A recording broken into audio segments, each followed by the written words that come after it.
Pendant des années, nous nous sommes prosternés devant du bois et de la terre, des images nées de notre propre fabrication. Nous avons vécu dans l'ignorance de Dieu. Nous obéissions à des lois terrestres et non à des lois divines. Le riche ignore le pauvre.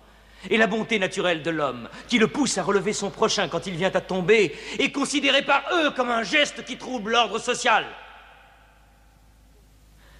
À cause de cette inhumanité est apparu un homme que Dieu a choisi. Et en cela, nous croyons de toutes nos forces.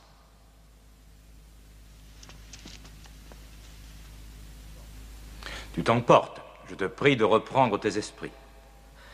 Je parle du messager de Dieu. Mahomet nous enseigne d'adorer un Dieu unique, d'exprimer la vérité, d'aimer son prochain comme soi-même, de faire la charité. Un simple sourire est peut-être déjà un geste de charité, de défendre la femme contre les abus, de protéger l'orphelin et de nous éloigner des dieux de bois et de terre. Je refuse de supporter plus longtemps de tels blasphèmes. Nous sommes une civilisation très ancienne. Dire que nos dieux ne sont que du bois et de la terre, c'est en parler en complète ignorance. L'idole, la forme, nous ne la vénérons pas. Nous vénérons l'esprit qui est évoqué par leur forme. Je te concède que l'idolâtrie a souvent été mal interprétée au cours des âges. Merci. Et maintenant, revenons-en à ce qu'il dit des femmes. Dieu a bien créé la femme pour devenir la compagne de l'homme. Elle est différente, mais notre égale. Notre égale? Nous nous payons des femmes. Nous les nourrissons, nous les habillons, nous les utilisons, nous les congédions. Les femmes, nos égales?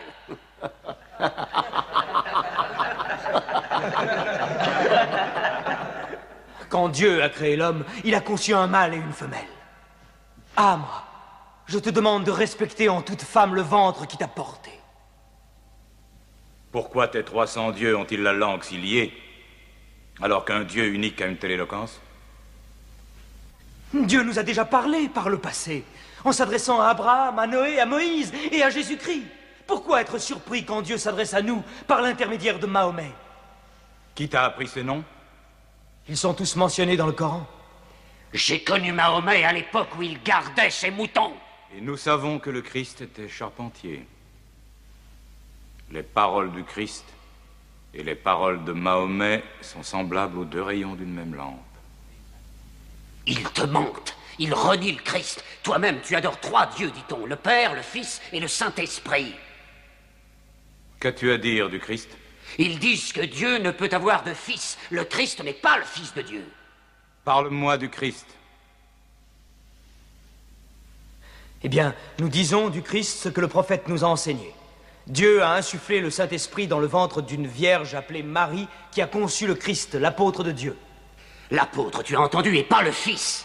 Et ton miracle, ton Coran, qu'est-ce qu'il dit de la naissance de notre Seigneur Jésus-Christ? Je peux citer les paroles? Approche-toi.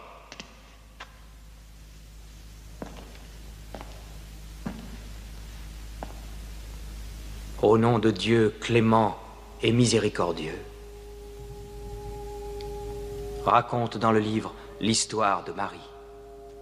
Quand elle s'est isolée de sa famille en un lieu situé à l'Orient, comme nous lui envoyons notre ange Gabriel qui lui dit « Je suis le messager de ton Seigneur. Je suis venu t'annoncer la naissance d'un fils saint. » Elle lui demanda « Comment pourrais-je avoir un garçon alors qu'aucun homme ne m'a touché ?» Et Gabriel lui répondit « Car ton Seigneur a dit, il en sera ainsi. Nous ferons de ce garçon un signe pour les hommes et une grâce émanant de nous. » L'affaire est décidée.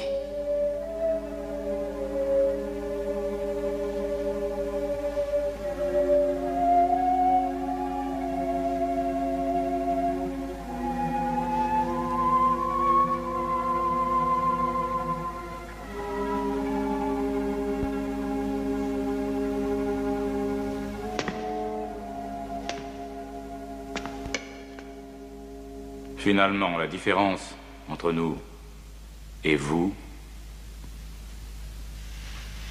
n'est pas plus large que cette ligne.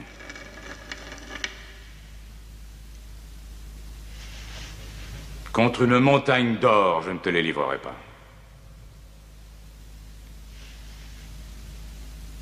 Vous pouvez vivre en Abyssinie en paix, aussi longtemps que vous le souhaiterez. Et puisse Dieu vous bénir tous pendant votre retour.